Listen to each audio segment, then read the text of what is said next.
This is a presentation of Pattison Media.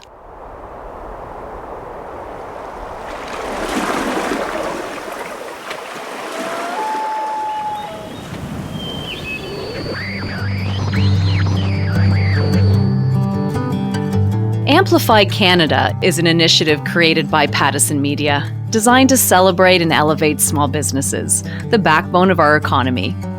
Thousands of small businesses, groups, family organizations, and individuals are showcased on Pattison Media radio stations from Winnipeg to Vancouver throughout the year. Every month, we go deeper and share the incredible journey of a few that have made an impact on their community. Some have flourished, others may need a little extra love and support. These are their stories. Welcome to Amplify Canada. Each episode, we highlight a local musician. I'll introduce you to Scotty Berg at the end of the podcast. You don't have to be alone. You don't have to be alone tonight. On this show, we are in a big global economy. I think a lot of small businesses learned a lot of very powerful lessons that, to a degree, small is the new big. That's futurist Jim Carroll. He'll help anchor the conversation and shed light on where we go from here. And more than ever, they need your support. The vast majority of the people in our country and in our provinces are employed by small businesses, not by big businesses. Small business really is the backbone of our country. That's Daryl Jones, president of Save On Foods, one of the largest grocery chains in the West. He'll talk to us about the importance of small business and the interconnection with big business. The Great Resignation certainly is prevalent. Everybody has been talking about that Great Resignation. It can be very damaging. Charlene Massey owns a staffing company, and we'll turn to her to talk about how things are looking for the future of work.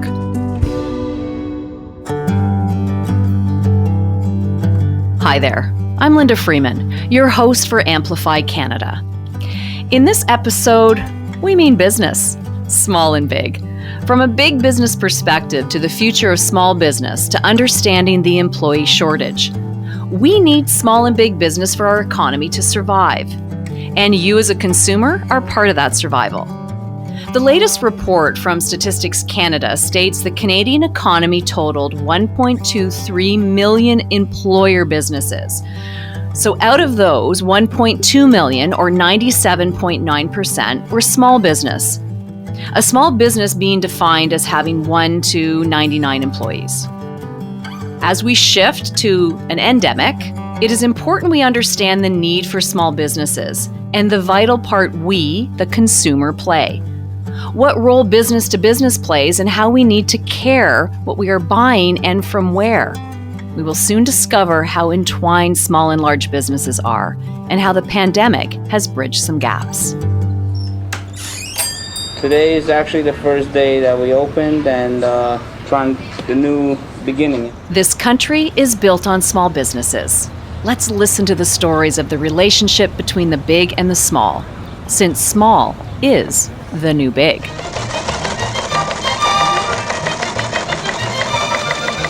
I know for a lot of us, talking business can be a bit boring, but I have uncovered, as I'll share with you, how important business is to our economy and that it is something we need to be conscious of, especially as we pull out of the roller coaster ride of the past 2 years. Business in this country needs our help, and we need to make sure we support Canadian businesses. When you think of the future, you likely envision the remarkable technologies that you've seen in comic books and films. A question these days we might be thinking a lot about is, what does the future look like? It may surprise you to learn what the future could actually hold. So I'd be amiss if I didn't look at connecting with someone who can paint a clear picture of the future. So I'm excited to introduce you to Jim Carroll. He's a futurist. Jim, I'll let you explain what you do. What I really do is I help organizations understand the trends, the real trends, not the crazy science fiction trends, but the real trends that are going to impact them in the near term and the longer term, and what they need to do from an innovation and creativity perspective to align to those trends. You think about what is going on. There is so much change. It's coming at us from so many directions. It is so overwhelming. It's so all-encompassing that increasingly it's not legacy, it's not what we've done in the past, not past success, that defines our ability to align ourselves to the future. It's speed, it's agility, it's flexibility. The future belongs to those who are fast. And of course, Amplify Canada is focused on small business in this country, and we know it's been hit really hard through COVID. From your perspective, how has life shifted overall through COVID and in the sense of what we're doing differently? And then we'll talk business. I'm actually going into a lot of organizations right now, and I'm talking to them about, think about what happened with COVID. The world got faster. I mean, we were already dealing with fast change. We are now dealing with faster change. I think what we saw was 10 years of change in but 6 months. For example, in retail, we talked about the need to do e-commerce and curbside pickup and home delivery. And all of a sudden we had to do it right away. We had to do it in 6 months. What it did in every single industry was it accelerated major trends. It made everything faster. And I think from that, organizations, both large and small business and big business, learned something new about the issue of speed. We need to work faster. We need to act faster. We need to make decisions faster. We need to be more flexible in terms of our approach because the business models that we're operating under are changing faster than ever before. We saw a lot of big macro trends. Big manufacturers realized there were opportunities for direct-to-consumer brands. People became more open to new forms of interaction. You think about how quickly we all virtualized and how quickly we adapted to Zoom and other platforms, and how quickly we were willing to do online shopping. So I think what happened is a lot of the barriers to change disappeared. I mean, I've made a living talking to organizations about what they need to do to break through their barriers to change. And all of a sudden, a lot of those barriers just disappeared. I think we learned a lot of lessons, very powerful lessons, that makes for a very new and different economy out on the other side. Thanks, Jim. Later, I'll have Jim delve deeper into the interconnectivity between businesses big and small, and then the link to the consumer. Do you remember your first job? If it was working bagging groceries like I did, you have that in common with the president of Save on Foods. It was 1976 at the local Overweighty Foods in Cranbrook, British Columbia, where Daryl Jones got his start bagging groceries after school. He worked in 23 communities, learning the ropes of the grocery business. And 34 years later, if I have my math right, yep, I think I do, Daryl became president of Save on Foods in 2012. The pandemic hit and the world was turned upside down, and the demands were high for essential services like grocery stores. In many ways, they were like a security blanket, a place people could go to fill their basic needs and feel cared for. So no pressure there, Daryl. We knew if you stick to the basics, which is making sure you take care of your customers, making sure that they're safe, making sure that your store is not only clean, but has all the protocols that you need during COVID, and make sure that as best you can, you make the shopping experience as good as you can make it. The last thing in the world people needed was more stress in their lives, because with the pandemic came lots of stress. At the onset, we recognized there was also a really significant need for our e-commerce offering, which was both pickup and delivery. And it took off like we'd never seen it before at the start of the pandemic. For the first week or so, we couldn't keep up. And then slowly we got things back on track. That was quite something. Our business pretty much tripled overnight on the online business. But our bricks and mortar stores remained open and our customers came in that way. We did all we could to offer the customers whatever we could in terms of convenience. So it was an unusual time. I think a lot of people through the pandemic have looked at local a little differently, like shopping a little closer to home and supporting local businesses just a little bit more. You've already supported local growers and producers. So talk about that community connection, like how you have supported other small businesses. Linda, you're 100% right. People intuitively, at least Canadians, intuitively want to support local businesses. And we've been huge supporters of our local businesses for the last 25, 30 years, probably for the last 100 years, really. We'll have sections that are just local products. Some of them mom pop, almost make the jam in the bathtub. It's not quite that, but almost that way. And as we went through the pandemic, those products continued to be high on the customers' lists. We knew that it was critically important for us to support the local growers and the local suppliers as we went through COVID, as they were getting particularly hard hit. So it was really, really tough. and small businesses. And by the way, I'll say it continues to be tough for small businesses today. And I think they're going to have a tough time probably for the next year or so.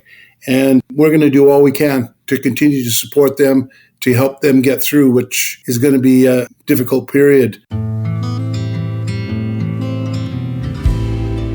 We love the local folks. They're so appreciative of us supporting them. And we really encourage our customers every day to come in and look for those local products because the quality is fantastic. And usually the stories behind the people who are making them are even more fantastic. Local is really close to our hearts. And I know it is close to yours as well. I know the radio stations do a lot to support their local communities. I think that's really the heart and soul. It is so important. And I love how you spoke to that and recognized the fact that it's not going to be a quick turnaround for these small businesses. What do we need to do moving forward to ensure the success of small business? As quick as we can, we have to let the people go back in and run their businesses as they've always run them. That to me would be a really big one. The other one I would just tell everybody to make sure that they go into their local store because in many cases they have products that are not part of the challenges that we face with the ports being blocked with containers. A lot of these local small businesses have got the products because they produce them locally or they grow them locally. So they're probably going to be a better place to go anyway today. And more than ever, they need your support because as I'm sure we all know, the vast majority of the people in our country and in our provinces are employed by small businesses, not by big businesses. Small business really is the backbone of our country. And just to reiterate, I think they're going to have a tough time and we're going to need to support them. 5.5% inflation, highest in 31 years. All those things are going to continue to put pressure on small businesses even more than on the larger organizations. I think there's never been a more important time to do all we can to get out there and support small businesses. Yeah, it becomes a win-win for both. Supporting the small business, you're only going to get more out of that. And I mean, you're a prime example with raising money and donating it to help the community as well. And I think that that's often what businesses do that are doing well within a community. They look for ways to support and give back. Well, you're right, Linda. Every time we go to a community, whether we're new to the community or not, the number one thing that we want to talk about is how we can be part of the community and help the people who are in that community be more successful. If we can provide them with help in some small way or a bigger way, that's what it's all about because we won't be successful if we don't take care of the people who are within our communities. We understand that people have all kinds of options of where to go, all kinds of different places to shop. I think you want to shop with somebody that you can depend upon and somebody who's going to be there when you need it most. A really quick example is that when we had these floods that we felt here in November, there was no way to get food into Hope because the roads were closed and they wouldn't allow any big trucks to go through over a certain weight. So we loaded up 17 e-commerce vans with food and took it into Hope. There was a shortage of drugs, so we flew airplanes into those communities, not just for our stores, but for all the drugstores that needed the products. And you do that because when you've got people in need in your communities, you do whatever it takes, the same as helping your neighbor next door that needs a hand moving a couch. It's a similar thing. Whatever your community needs for you, you want to be able to step up and do the best you can to support them.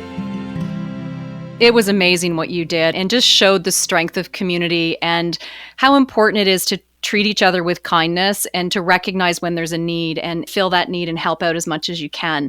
So many people, they've lost their jobs. We talked a little bit about that. They've lost loved ones. They've had to completely pivot into new ways of working, new opportunities, people working from home that aren't used to it. So we've just heard so many hardships that people have faced. Daryl, how have you managed and supported your employees? It's been so difficult. I got to do a call out to our team members because in the height of the COVID problems, our team members came in droves. We had very low absenteeism. We doubled down on the support that our store managers were trying to give on, and the department managers tried to give on the people. We also utilized the companies that we use that they could call in to get specific support from counselors, from psychologists. But there's nothing better than talking to a boss or a fellow teammate that's going through the same things that you are and saying, you know what, I understand. Yeah, I feel terrible. We're going through this. We gave people time off when they had sicknesses, and of course paid. So we did a whole bunch of things whatever it took to make sure that we took care of our people, because our people took care of us. They were there to support us and our customers. It was a very difficult time. Linda, I hate to say this, but I think these struggles are going to continue even past COVID. People are still have lingering issues and lingering feelings. So I think it's going to be something that's going to take us a while to get behind us.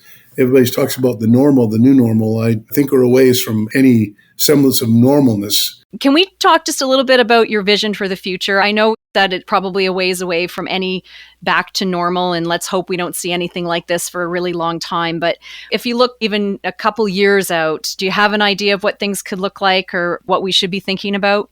It could be a little bit dicey for the next years, but if we look beyond, I am so pro what's possible. I think we live in the greatest country in the world. We have great people in our country, and if we pull together, the future is very bright for us. You know, one of the things that we've tried to do and what we need to encourage all companies to do is to reinvest in equipment, in new stores, if you're in the retail business, because that increases productivity, and productivity is the one thing that lifts all boats, that lifts the economy. You know, I would encourage all companies, instead of buying back your stock, spend that money buying new equipment, expanding your businesses so that we can continue to grow this great nation. I think we learned from the COVID that there's a number of things that we should be producing in this country that gets produced in other countries. So I think there's a huge opportunity for us to learn from what happened and for us to come out of this stronger and more focused as a country than ever before. I really believe that we have a huge opportunity to do that. So I'm very optimistic about the future. Daryl, you had such a genuine perspective and outlook, so thank you so much for your time. Well, thank you, Linda. I really enjoyed speaking with you, and hopefully all of the folks out there will do well and stay healthy, and same to you and to all your folks, and just got to keep a smile on their face and keep moving ahead. Don't be afraid, you know I've got your back. I'm here for you if you fall. You don't have to be alone.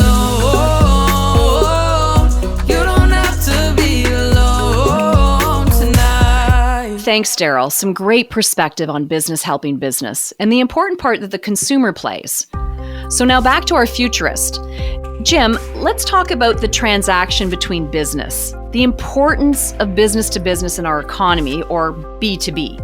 It can become a domino effect when we have significant changes like what has been brought on by the pandemic. And what changes are you seeing in the business to business relationship? I think the big issue that everybody is realizing with supply chains and intertwined global economy and this world of volatility that we're in, that we need to work harder, better, and more strategically with our business to business relationships. There's a phrase I'm doing quite a bit of talking around it right now. It's called VUCA, volatility, uncertainty, complexity, and ambiguity. And that really defines our future going forward. You know, we really don't know what's going to happen tomorrow. And so we've got to have a leadership culture, whether we're a big business or small business, to move on a dime, to have resilience, to have redundancy, to quickly be able to shift our plans and our workforce and our technologies. Resilience, I think, is going to be the key word for 2022 and going forward because of VUCA, volatility, uncertainty, complexity, and ambiguity. That's our new reality. A guy like me, I throw out quotes left, right, and center, and one of the ones I'm using a lot is volatility is the new normal. And I think that's a reality.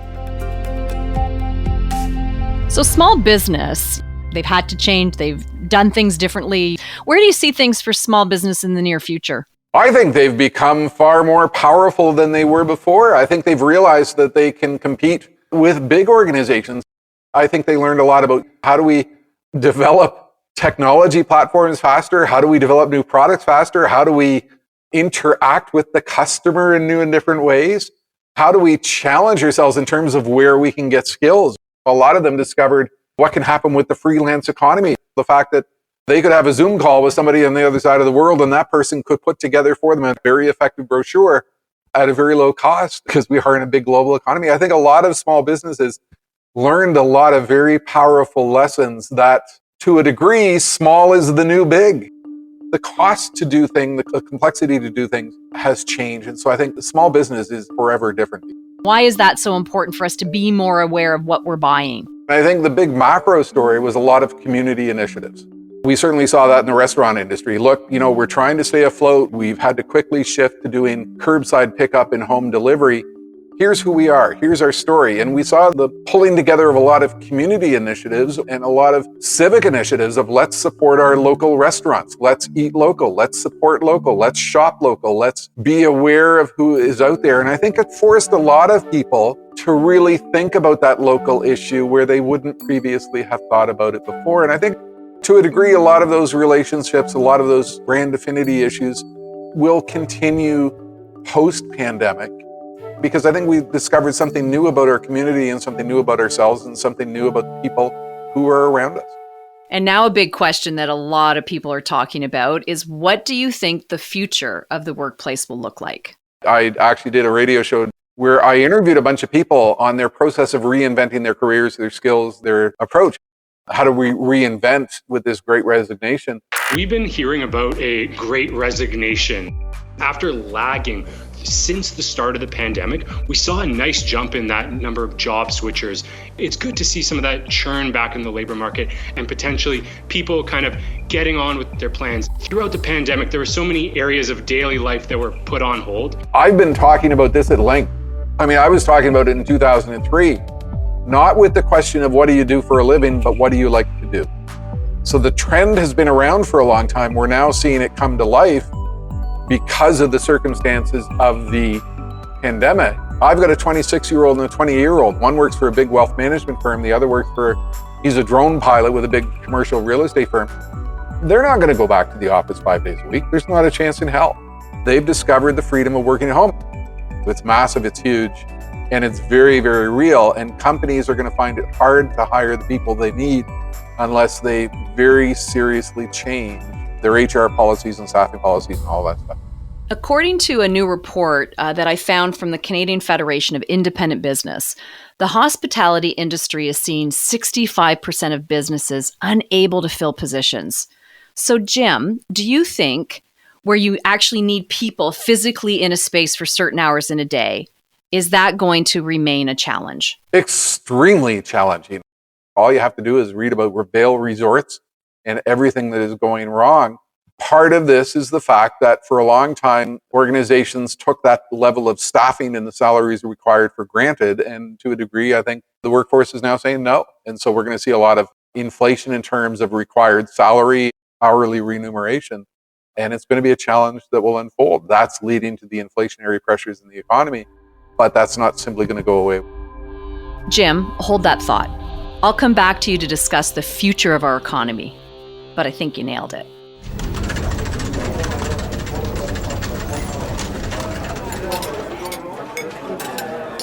I want to dive a bit deeper into that staffing issue. It is so concerning to know the struggle with staffing isn't over, even though doors are opening much wider than in the past months. There are a lot of job openings, but it doesn't seem that the labor supply is there. We have the people that want to visit the destination. We need the staff.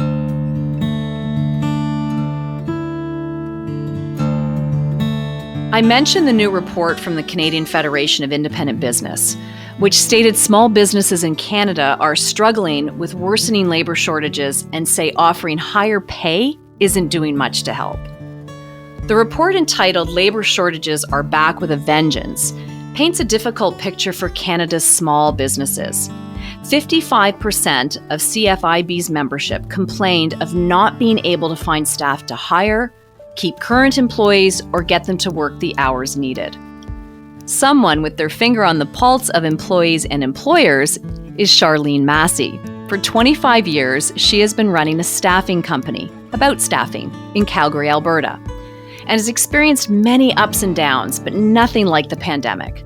Staffing is huge for the success of business, Charlene. So what do you think employees are needing these days? The number one thing I'm hearing right now is appreciation. So it's very interesting because it used to be initiative, by the way. Like, it was always the employers were looking for people who had initiative and employees were looking for somewhere to grow. Now it's changed. What the employees are looking for is they are looking for appreciation in whatever it is that they bring to the table. And that is across the board from all levels of employment, all types of jobs, industrial, office, corporate, doesn't matter. Everybody wants to feel appreciated. And that is a big problem. I'm hearing it from everyone. They don't feel appreciated. And I find that so interesting right now, because you would think that the employers would have been offering appreciation to the people that stayed. But the employers are feeling like, I'm done. I'm fed up. The employers are exhausted. They don't have it in them to offer a thank you.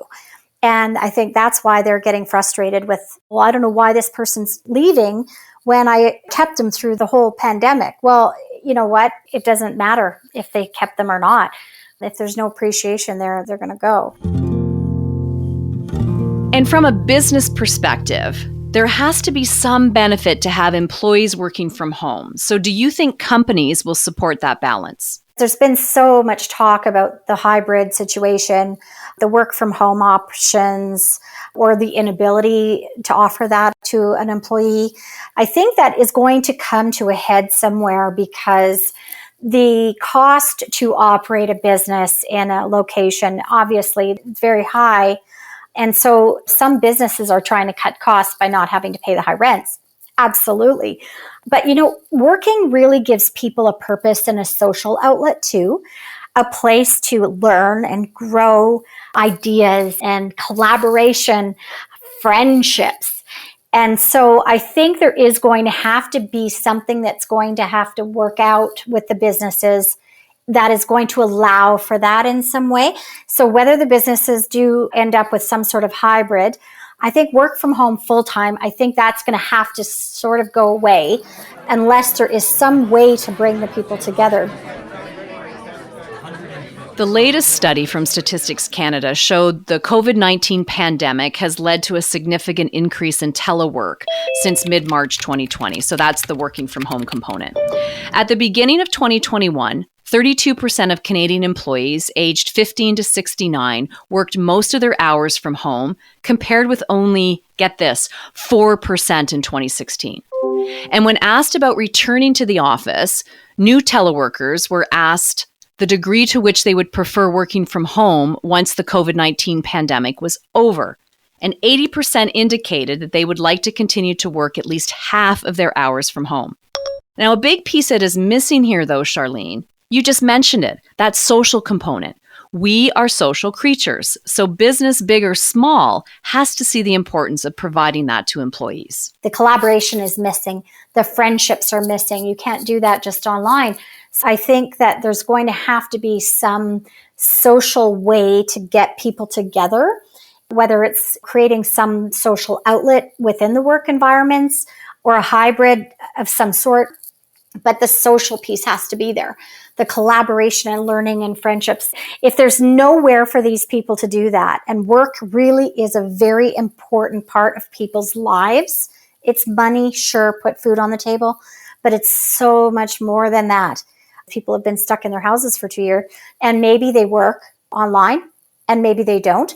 There's nowhere for them to meet other people, and we are social beings. So it's got to change in that way, or we're going to have a very serious problem. In April of 2020, a month into the first shutdown, the employment rate hit a 50-year low at 52%, according to Stats Canada. Now, near the end of 2021 and through the first part of 2022, we've seen the employment rate climb back around that 60% mark. There are jobs out there, but filling them seems to be a bit of a problem. Restaurateurs say hiring is one of their biggest challenges. We're fighting for the same cook, the same bartender. I even have some of my staff saying they're getting messages from other restaurants to go work there. And our people are also asking for a bit more money. Charlene, what are you seeing when it comes to overall job opportunities? There are people that, of course, are being transitioned out, layoffs. But those people, if they've been laid off and they're motivated to find something new, they will find something else. There definitely are jobs coming through the door, lots of them every day. There are tons of jobs available. And what about the talk around this great resignation? How's that affecting the staffing industry? The great resignation certainly is prevalent. Everybody has been talking about that great resignation. It can be very damaging. We knew it was coming. We can always see it.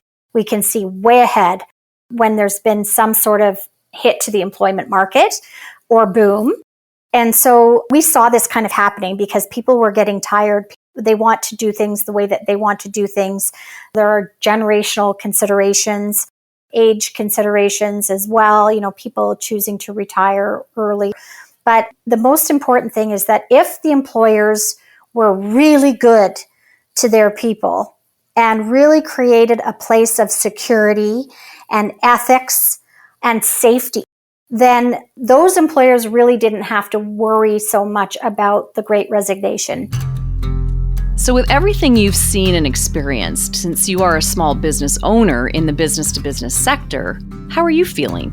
2020 was difficult, but I knew it was going to turn, and I knew once all these people resigned and left their jobs, it would create some massive openings, and that we needed to be ready to fill those openings as quickly as possible. So that's the direction that we headed instead, and started working toward being able to fill the roles that are coming our way this year. So it's taken us a bit of time, but we're there now. It's very busy. Charlene, thank you for your insight and perspective. Before we end our look at where we are with business in this country, I'm coming back to you, Jim. As a futurist, I would like you to wrap up with the question of the future of our economy, and what does that look like? When I get on stage in front of an audience, one of the things I explain to them is, I'm going to talk to you about your future, and I'm going to talk about opportunity, and I want you to think about one phrase. Some people see the future and see a threat. Innovators see the same future and see an opportunity. And I bill myself as an optimistic futurist. I can't walk out in front of my audiences and say, guess what, your future sucks, because I wouldn't get a lot of repeat business. I think we always have to focus on the upside. The future trends, the speed of change, it's always scary to people. And I know that. I see it in my audiences. I see that in the feedback I get. I think we need to turn that fear around and turn it into opportunity. I think every single small business has learned incredibly powerful lessons through this thing. They might not really know what they are. We'll tell you what they are, and learn how to capitalize on that and learn how to turn it into opportunity. The phrase I leave everyone with is, here's our reality. We're now in a situation in which change is occurring so quickly that there are companies that do not yet exist that will build products not yet conceived, using materials not yet invented, with methodologies not yet in existence. That's a reality. That could be you. You could be the small business right there, right now, in your garage, working on the next billion-dollar idea. Why not? The future is wide open, and you have to be an optimist. You have to be optimistic to be a part of it. I'm going to keep my fingers crossed. I'm one of those people in the garage coming up with the next big thing, Jim. There you go. That's fantastic. What a comprehensive look at the importance of business in this country and the key role we as a consumer play, as a community, and even as an employee.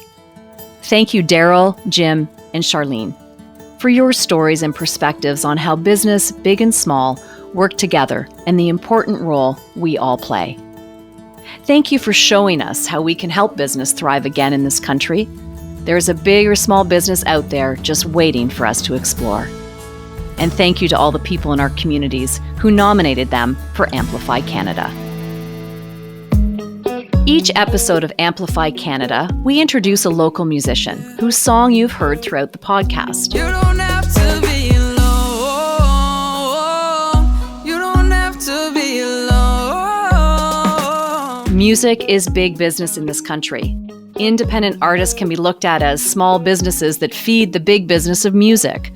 A report released in December of 2020 by the Canadian independent music industry outlines the devastating impact of COVID-19 and indicated that the Canadian independent music industry had seen a revenue drop of $233 million since the start of the pandemic, with a 79% income drop from 2019 in the live sector.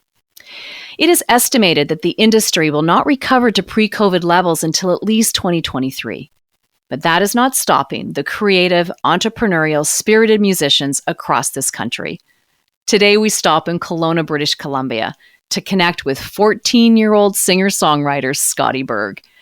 Scotty, how at such a young age did you decide this was your passion? Yeah, singing has always been in my blood ever since I was about 2. My parents said I used to sing Happy Birthday, Oh Canada all around my house and do gigs on social media. And I'm not going to lie, I was camera shy for the first 3 years. But as they kept asking and as I got more mature and more comfortable behind the camera, at around the age of 9, I went into vocal lessons, started going on Instagram, and started from there.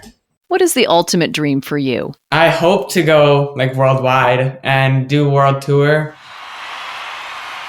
and get a big record label, but you can only hope so big, and I hope to do that. Now I have to ask you, how, you're 14, are you able to find that balance between school, friends, and music? I can hang out with my friends at lunch during school, and when I don't have a singing gig, the night I could just have a sleepover with them. But I think music is my number one priority for me to have my most fun. It's kind of hard to navigate being a musician and struggling with schoolwork. But I'm not going to lie, I slack a little bit with being a musician and doing school. But my parents are both educators, so they're always hounding on me to do my schoolwork. So I get that done, and then I get to have my fun being a musician. What's the process that you go through when writing a song? Well, I kind of think what has gone on in my day-to-day life. What have I seen that people are going through, or what am I going through? And I kind of just build on it from there. It's not a day song. It's kind of like a week song that I just keep jotting notes on how it is. And then I get these massive notes, and then I just write a song about it. I'm always intrigued about the songwriting because it takes such a creative mind and a connection. Talk about your latest song. My song is about anti-bullying and knowing if you know a friend or know someone that is hurting or anything, know that there's always someone to lean on and you don't have to be alone. In middle school, it's kind of tough because you kind of normalize the idea of bullying because it always happens all the time because people think they're cooler than other people. So it's kind of tough to see that. So it's not just at school, it's worldwide. So I'm not just speaking about my experiences, I'm speaking about everybody. So this is something you're passionate about, putting your own feelings, your own experience into a song. I just think if I can channel something that I'm good at and something that inspires me and stuff that I could do to help people in my perspective, I think that's really powerful. I hope that it helps people. It does, Scotty. Keep that dream alive, and all the best to you. I look forward to seeing you in maybe 10 years, and I could say I knew him when.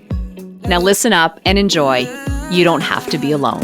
You're too pretty to wake up like this, and I'm too lucky not to get my wish.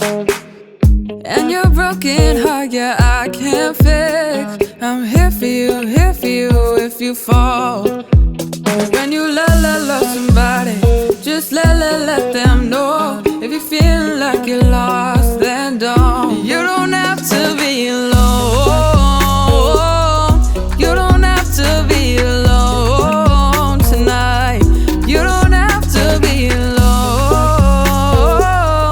You don't have to be alone tonight. A heart like yours should never be that sad. No, you don't deserve to hurt like that.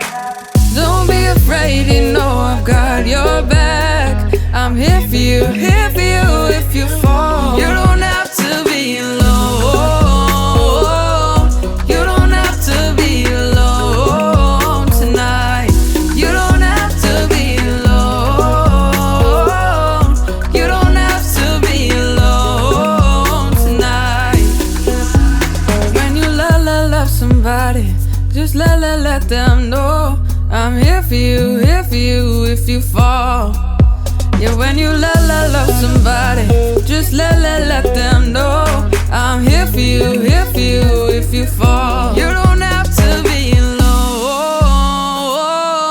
You don't have to be alone. You don't have to be alone. You don't have to be alone.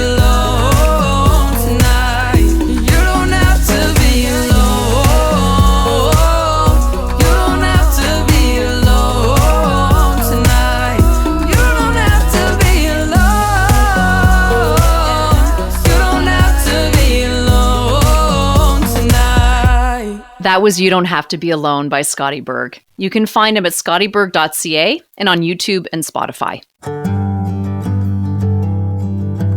You've been listening to Amplify Canada, an initiative created by Pattison Media designed to celebrate and elevate small businesses, the backbone of our communities. For more information on this program, go to pattisonmedia.com.